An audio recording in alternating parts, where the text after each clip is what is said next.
Igbo be Igbo.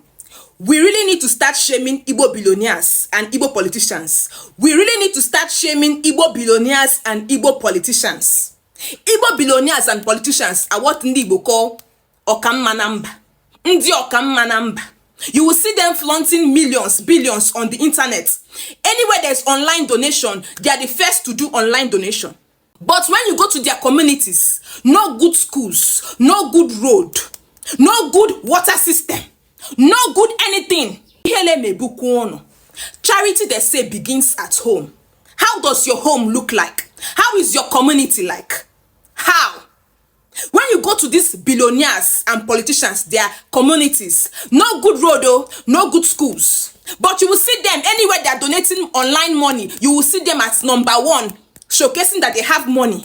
Don't look at me, me, I don't have money. But if I have money, my community will be better. My community will look better. So don't look at me. Onyachukwu goziri kakuyaruno. Kakuruno.